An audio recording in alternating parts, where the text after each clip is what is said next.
You're watching CBS News Los Angeles, The Rundown. Hello, I'm Amy Johnson. Here's a look at our top stories. 3 businesses are hit by a string of burglaries in Eagle Rock. Police tell us the crimes happened between midnight and 6 Sunday morning. KCAL's Jasmine Veal has more from Colorado Boulevard. I'm here in Eagle Rock, right along the very busy Colorado Boulevard, talking about a series of these smash and grab burglaries and hearing from the frustrated business owners. So right behind me, this is one of 3 businesses hit by a burglar between the hours of midnight and 6 a.m. Sunday morning. And so this is the Loop Espresso Club, and the restaurants on either side were also targeted by this burglar. Let me show you this door that was also smashed in. This is the Chateau Lemongrass. So you can see their door was smashed, the coffee shop's door was smashed, and including Chibo's right there on the corner. They are open for business. They're trying to carry on so that they can continue to make money after they're out thousands of dollars in just repairs. So according to the Northeast Division, I just spoke to the sergeant there with the LAPD. This is at least one man that they have seen on some security video. They're sending out detectives today to continue that investigation, try to get us more details on this person who did this right here in Eagle Rock. And they say it's very troubling and concerning because in the last 3 to 4 weeks, there have been 5 other businesses targeted in the same way by a burglar smashing through the windows, going after the cash register along Eagle Rock Boulevard and here on Colorado Boulevard. So they have increased foot patrols, they say, in the area. But again, just speaking briefly to these restaurant and coffee shops owners, they are very frustrated as they say that this has also happened to them in recent weeks, even prior to this. So we're going to have much more on that coming up on KCAL News at 4 and 5. All right, Jasmine. Well, 500,000 California fast food workers could start to see a difference in their paychecks after today. They're getting a raise as minimum wage was raised to $20 an hour, but not everyone is happy about it. KCAL News reporter Jeff Nguyen has more. Jeff Nguyen in Agoura Hills, and we are at an El Pollo Loco store. Today is the start of a new law here in California in which the minimum wage for fast food workers went up by 25%. Now, this comes after the law was signed by Governor Gavin Newsom back in the fall. So affected are fast food chains that have more than 60 locations. Currently, the minimum wage in California is $16 an hour, but the fast food chains that are affected here have gone up to $20 an hour for their fast food workers. Now, we spoke to a number of consumers today about the new law and the new minimum wage, and some of them have felt the impact of this new law because prices have gone up. Chains like McDonald's, Starbucks, and Jack in the Box, along with Chipotle, have said that they are raising prices, or they have raised prices. So a number of consumers are not happy about that. On the top of that, a number of restaurant owners for these chains say that they are not corporately owned and they are franchisees, which means when the cost of labor goes up, they have to make up for it somehow, which means raising prices or in some case having to shut down a number of stores. We have spoken to economists about this subject, and economists have said that historically in the past when the minimum wage has gone up, there has not been a whole lot of negative impact on this.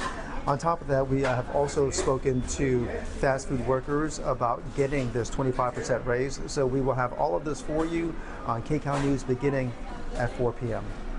All right, Jeff. Well, some residents in Toluca Lake are unhappy and say their neighborhood has turned into a garbage dump. KCAL News reporter Amanda Starantino is there with more. I'm Amanda Starantino in Toluca Lake, where encampments like this are causing some problems for neighbors. The neighbors we talked with today say, this has been going on for quite some time now, years actually, and it just seems to be coming and going with the city trying to clean it up, but then it just seems to come right back again. And neighbors that have lived here for almost 2 decades say it's just not really safe for them or their kids, and it's getting to the point where they're not really seeing any real solutions. So we are going to be talking to the city today about what they plan to do about this, if there are any real solutions in sight. But with a lot of it, they told us so far their hands are tied. So we're going to try to get some answers. That's going to be coming up on KCAL News. All right, thanks, Amanda. Turning now to the weather, the sun has returned after a stormy Easter weekend, but are we in the clear? Meteorologist Ashton Altieri has a look at when the rain could return. Next, weather meteorologist Ashton Altieri. Finally, sunshine returns after that very wet Easter weekend that we had. It's still possible that up in the mountains there's a few raindrops today, but that's it. Looking at the rain chances for the rest of the week, notice all that green that starts to come back late Thursday into Friday. That's our next decent chance for showers. It's not going to be a 100% chance like we had back on Saturday in many areas, but many folks around the area will get some rain for the end of the week. Here's that storm, by the way, that brought us all the rain over the weekend. It's moving away from us. It'll be replaced with high pressure for the middle of this week, so finally back to some nice Southern California weather for us Tuesday, Wednesday, most of Thursday, and then a storm system comes south as we get into Thursday night and Friday. Rain and snow back in California, and again, a pretty good chance for some showers in the Los Angeles area, Orange County, the valleys up into the desert, and the mountains will see a little snow as well, but not nearly as much as we had with this weekend storm that just passed through. So a little below normal today, high 67, and then 70s for Tuesday, Wednesday, cooler Thursday, and then 50s on Friday with showers, including for the Angels. They have their home opener, and it could be a little wet first pitch there in Anaheim. Over in the valleys, you can see that warm up here for the next few days, and then cooler with showers coming in on Friday, followed by a dry weekend, or at least mostly dry weekend. For the Inland Empire, pretty good chance of rain arriving a little bit sooner. Could be Thursday afternoon for Riverside and San Bernardino. And as we look at the desert, you can see those changes arriving for the end of the week. Same thing for the mountains and the beaches, where temperatures do stay a bit cooler. All right, thanks, Ashton. Well, a scary sight in an area known for its scenic views. Authorities are urging motorists to avoid Highway 1 near Big Sur after part of the road collapsed Easter weekend. Now, that collapse happened during heavy rain on Saturday near Rocky Creek Bridge, which is about 17 miles south of Monterey, sending chunks of asphalt tumbling into the ocean. Park Service announced that all California state parks in the area are now closed for day use and camping until the roadway can be repaired. And with the recent round of rain, the risk of landslides continues to escalate. Geologists say the situation for places like Topanga Canyon is only getting worse. Caltrans is keeping an eye on Topanga Canyon Boulevard, which connects PCH to the San Fernando Valley. Right now, it's unstable and crews can't clear the debris. It's creating long commutes for those who live there. Locals, however, well, they're trying to find a silver lining. I feel like it's brought the community really close because it's like we're kind of just enclosed in this little universe. It's kind of changed the dynamic of the neighborhood and community. For now, the road is closed indefinitely. Well, Lotto fever is still in full swing. There was no Powerball winner this weekend, and lottery officials say tonight's jackpot is now $1 billion. In Sun Valley, someone bought a ticket worth $2.4 million just last weekend. People buying tickets are hoping the store still has a little luck left over. No one has matched all of the Powerball numbers since the first of the year, so jackpot has been growing and growing and growing. This morning, we heard from one hopeful player. It's life-changing, especially. What I would do with it, of course, take care of my family and probably put that back out into the world, like good use, you know, into churches and to organizations that are helping, you know, with children. Again, tonight's jackpot is now $1 billion. If you were to get the winning ticket and take the lump sum payment, you'd get roughly $483 million before taxes. The only problem is Powerball tickets are sold around the country and the odds of winning aren't great. One in about 292 million. But there is always a chance, no matter how slight it might be. Well, AT&T says it's investigating a huge data breach involving personal information from more than 70 million customers. The company is now notifying the people who are affected.